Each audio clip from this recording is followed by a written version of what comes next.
Brook 89 with another video. I wanted to talk about a lesson that I learned a long time ago. One thing my father and pretty much every man I know has ever told me: don't ever count another man's money. If a man pull out a wad of cash in front of you, don't look at his money. That was a very important lesson because, it showed a sign of respect. Not to be looking at another man's money. That's disrespectful. Trying to count another man's pockets. So a problem I'm having is there's so many videos I watch and people I've listened to where one of the first things they want to talk about when it comes to promoting a fight, it has to build up. He's not worth any money. They can fight depending on what the split is. We understand boxing is a business. The fighters know boxing is a business. But as a fan, boxing isn't your business. Boxing ain't your business at all. Like, unless these fighters are breaking you off a piece of bread, I don't understand why there's so many fans talking about the fight got to marinate or build up, or the split and where it's going to be and this, that, and the third. The fighters and the promoters know how much money they're looking for, what the split is going to be, where they want to have it at. So as a fan, why are you so worried about all of those things that have absolutely nothing to do with you? Well, if you're talking about a fight needs time to build up, you're a fan. Build up the fight. That's what fans do. The fans are the ones that build it up. The fans are the ones that promote it. To a lot of people, Terrence Crawford and Julius Ndongo may not have been a super fight, but because the fans called for it, we got an undisputed champion.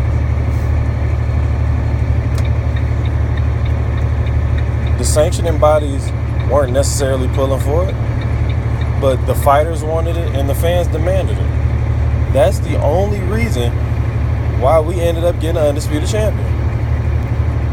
But when it comes to other fights, it gotta build up. That's what we supposed to do.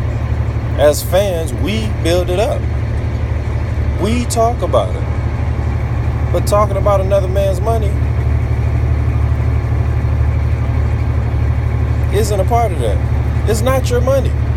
Anthony Joshua reportedly made over $20 million when he fought Klitschko. What does that have to do with you?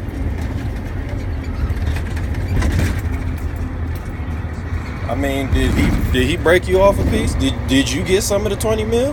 Now, if you did, then I can understand you talking about money. But if you didn't, why are we talking about these men's money? Period.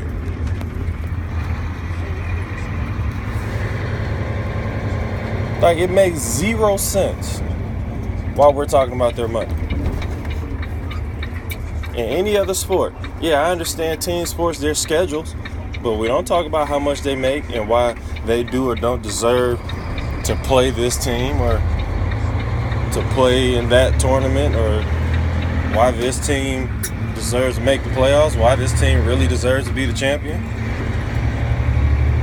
So why do we do that in boxing? I understand it's an individual sport, but in golf we don't talk about why this player deserves to be in this tournament. And I understand there are different systems and different setups, but at the end of the day, no other sport do you talk about money.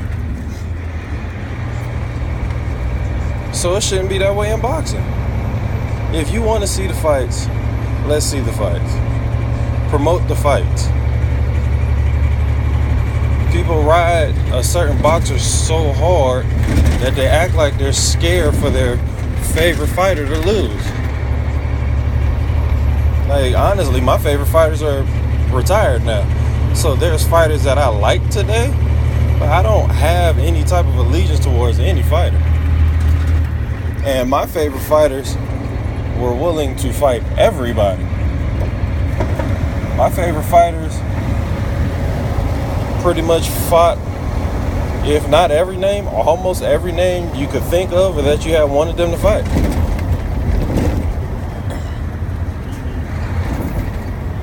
But that was pretty much my opinion on that.